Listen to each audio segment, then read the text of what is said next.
My name is Ned Brooks, and it is my distinct pleasure to spend a few minutes today with Dr. Robert Montgomery, the head of the NYU Langone Transplant Institute. Dr. Montgomery is an extraordinary individual in more ways than we have time to discuss today. Our goal is to have Dr. Montgomery provide insight into the state of kidney transplant in the age of coronavirus. A quick recap of some highlights in his life. Dr. Montgomery graduated University of Rochester Medical School in 1987 and joined the Johns Hopkins team where he trained as a surgeon. He participated in the first laparoscopic kidney transplant in 1996, and he was the lead surgeon in the first paired exchanges and the first 10-way kidney chain. In 2016, Dr. Montgomery was recruited to head the new transplant center at NYU Langone, which, in addition to kidney transplant, is now active in liver, lung, and facial transplantation. Dr. Montgomery knows better than most both sides of transplant. In 2018, a congenital heart condition reached a point where Dr. Montgomery was forced to seek a heart transplant. He accepted a heart that carried hepatitis C. The transplant was a success, the hep C was cured, and we're pleased to be talking now with Dr. Montgomery. Doctor, thank you for taking the time to talk with us today. Thank you, Ned. Thanks for having me. So let's start by asking you to give us the state of play in transplant at NYU and Langone. About 40% of the transplant centers affiliated with the National Kidney Registry are closed. You are open for business. Why is that, and how are you managing?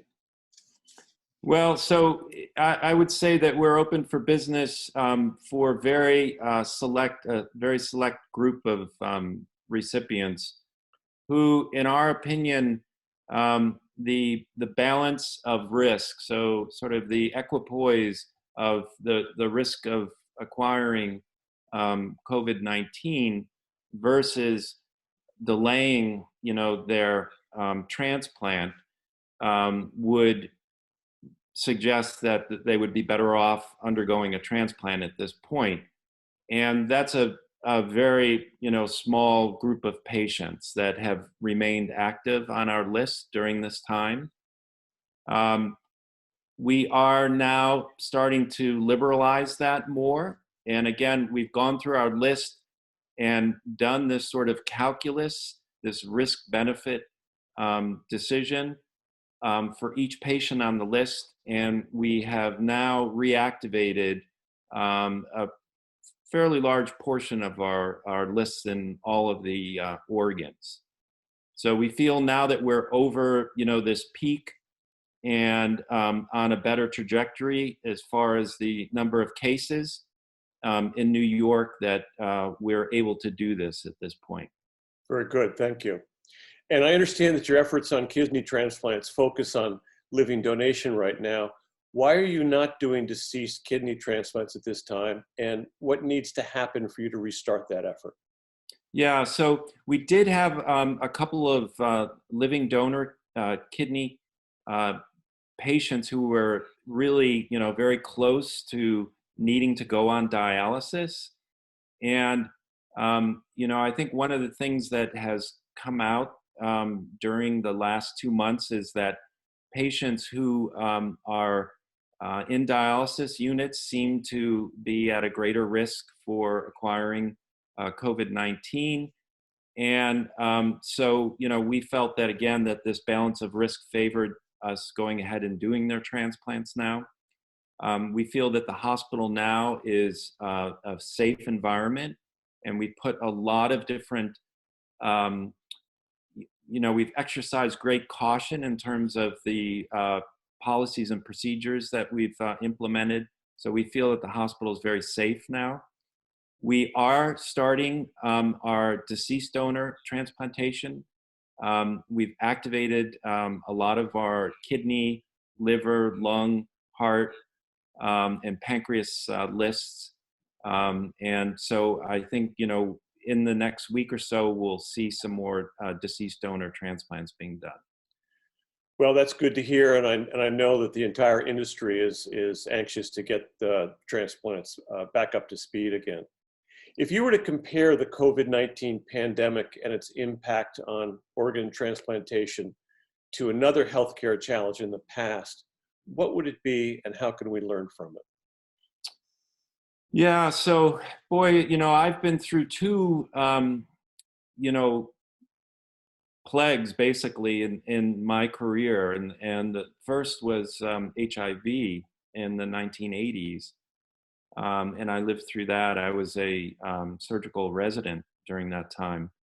And those were really scary days, and they were particularly scary, I think, for anyone who needed blood transfusions or transplants.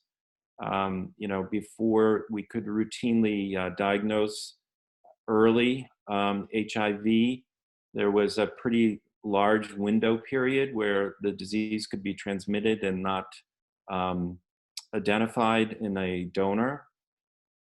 So that those were very challenging times, but I think this is in a way even more challenging.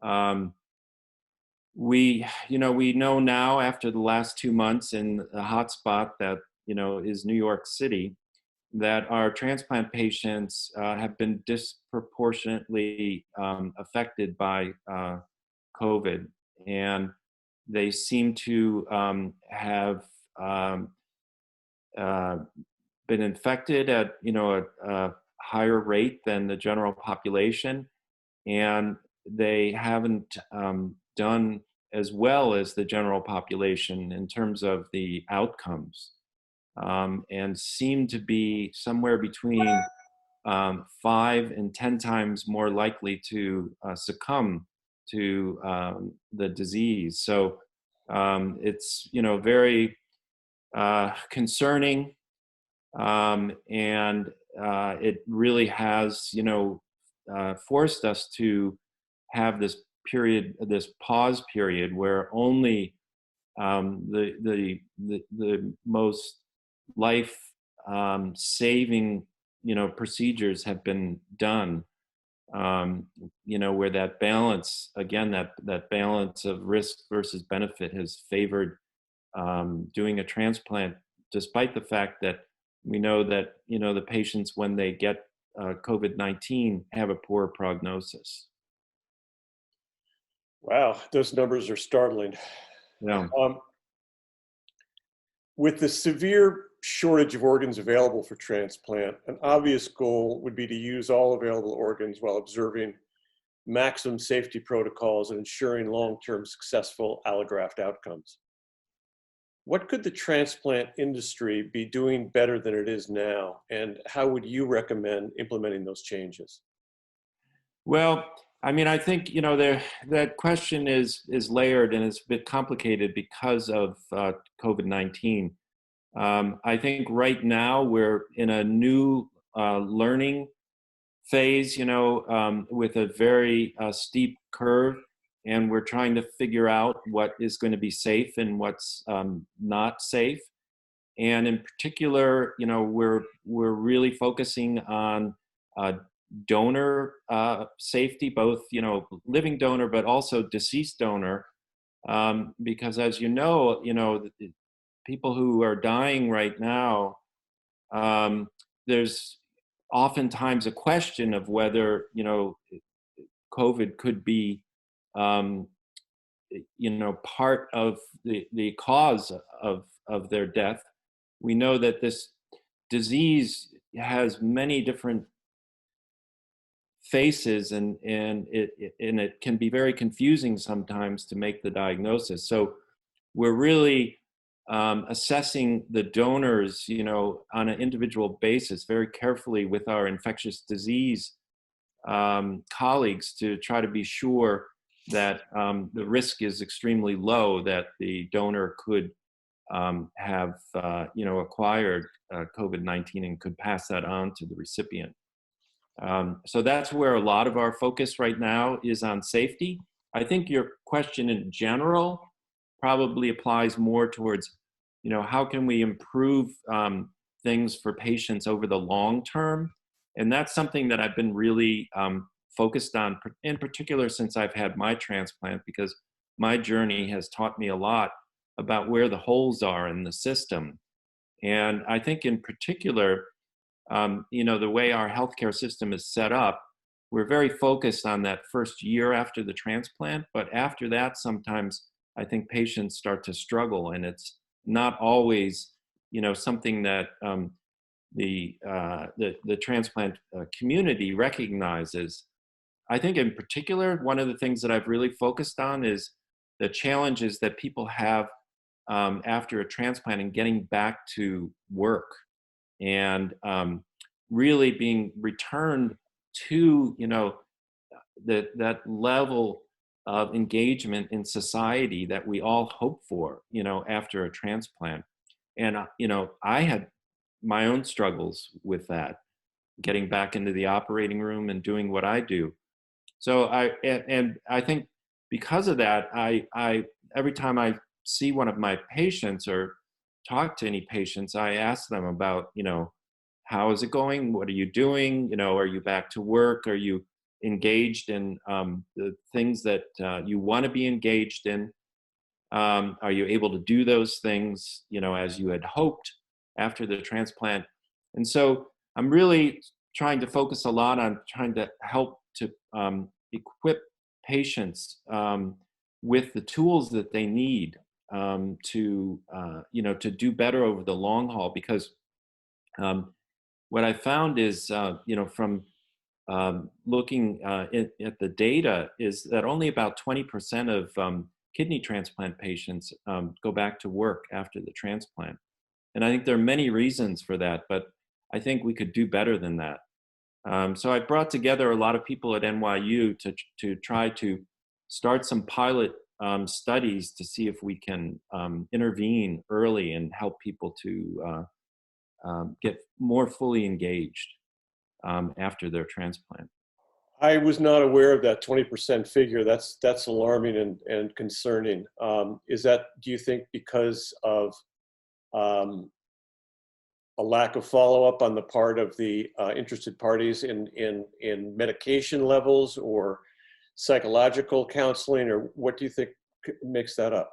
I think it's all those things. And one of the things that I've certainly learned is that, when you become a patient, a transplant patient, it's almost a full-time job in and of itself, just keeping your visits, organizing your medications and your follow-up. It's very taxing. It takes a lot of time and effort. I think the nature of kidney disease in particular is such that there's this long period of time when you're, in some way incapacitated by end-stage kidney disease, whether it's, when you're on dialysis, or even in those lucky folks who are able to get transplanted before they go on dialysis, they may still, be out of work. They don't have the energy that they had prior to their kidneys failing. And so I think there's this decline that occurs both physically and globally.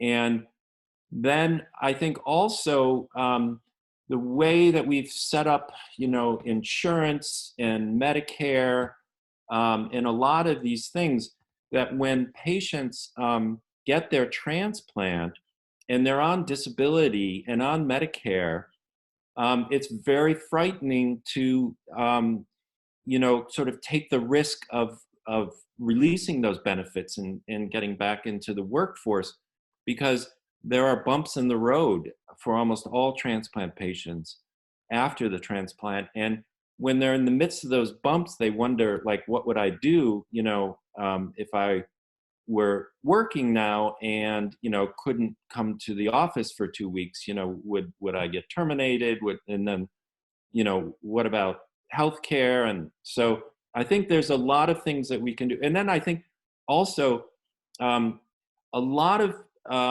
kidney transplant patients don't get enough rehab, physical rehab either, so that they maybe don't get all their strength back the way they were before they developed kidney disease, because that's such a slow, insidious process. So I think we need to just really direct a lot of resources on the patients, job counseling, psychological support, help with insurance and just really understanding, how to balance these things, taking care of yourself and also getting back to work or whatever, you want to be engaged in. It's not just sort of that, that box of, a conventional job, but, really being able to do the things that you want to do and that you had hoped you'd be able to do after the transplant. Thank you. You're in a unique position as both a transplant surgeon and as a heart transplant recipient. We communicate with a large number of kidney recipients, and I know that they are extremely focused on maintaining the proper protocols in quarantine. Being immunosuppressed, they feel vulnerable and frankly, they're scared. What advice do you have for transplant recipients, both during this quarantine period and as we move to opening up the country for business and social interactions? Yeah, so, as I mentioned earlier, what we're beginning to learn is that, in particular, kidney transplant recipients seem to be at considerable risk for having more severe disease from COVID-19. We don't really fully understand, what the contributions, of immunosuppression versus other conditions that go along with kidney disease, like diabetes and high blood pressure and heart disease. How much each of those things contributes to that poor prognosis. But it's pretty clear now, from a number of sites during the last couple of months that this is the case. This is true. And so, until we have a vaccine, I think that transplant patients are going to have to be really careful. And, I think there's pretty good advice out there from the various state Department of Health groups and from the CDC and, from the federal officials about what that looks like in terms of what you need to do to stay safe during these times. But I think that life for transplant patients will probably not get back to something that resembles something normal until there's either a better treatment or a vaccine. So I would recommend a lot of caution.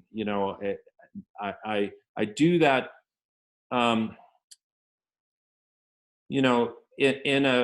in a judicious way to not try to cause fear or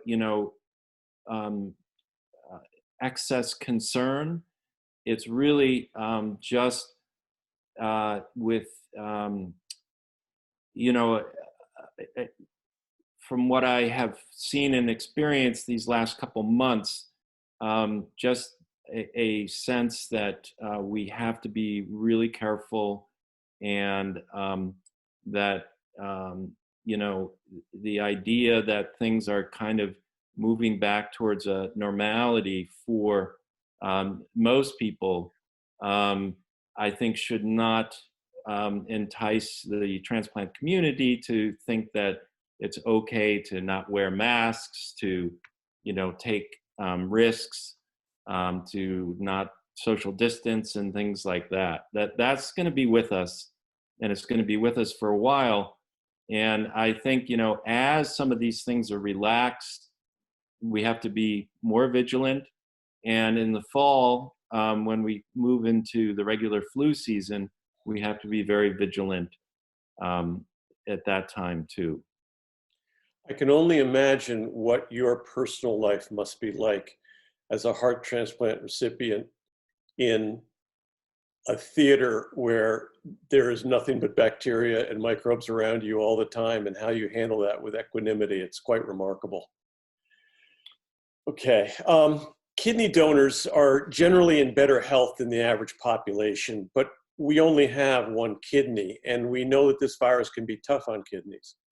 Are living kidney donors at greater risk with this virus than the general population? And do you see this issue as a potential deterrent to living kidney donation going forward?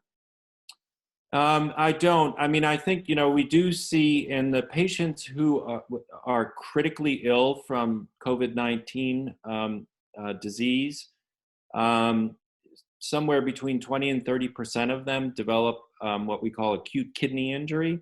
Now, most people, as long as, they recover, their kidneys recover as well.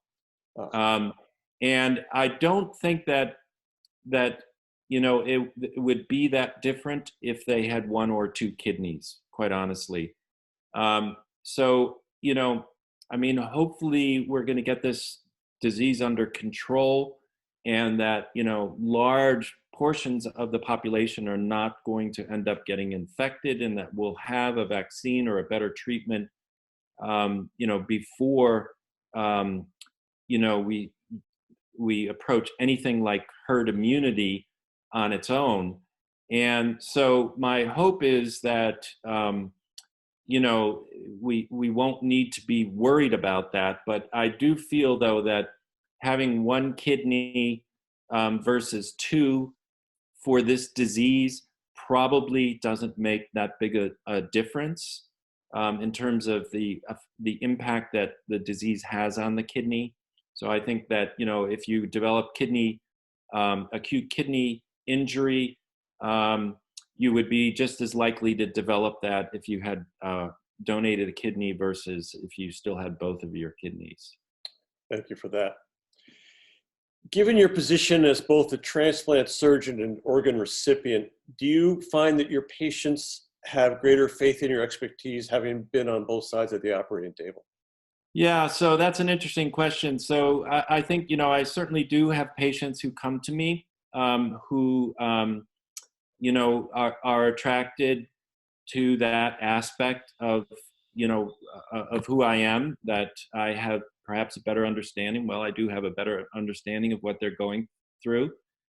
And, I've had quite a few physicians too with kidney disease, and even some surgeons who have come to me in particular because they've known that, I've gone through my own struggle in terms of the effects of the immunosuppression that can be relevant to surgeons and physicians. And so, yeah, I think that is something that, it gives you a different dimension, certainly, to, your bedside manner, if you will, with the way in which you can connect with your patients. I don't recommend it to all my colleagues, but it certainly, has opened my eyes to many things. Well, and going back to your answer to my earlier question, about how you get yourself back in the saddle after going through something like that, you certainly walk that walk. Dr. Montgomery, you've been very generous with your time. Is there anything you'd like to add before we wrap this up? Well, I think, again, I'm using certainly, an excess of caution in my recommendations, and I don't want that to, engender any sort of fear, because I think fear is not a healthy thing. I think transplant patients, should be confident about life, and should really feel that, they're in a position to fully enjoy life. However, we are in the midst of this unprecedented situation that we're dealing with.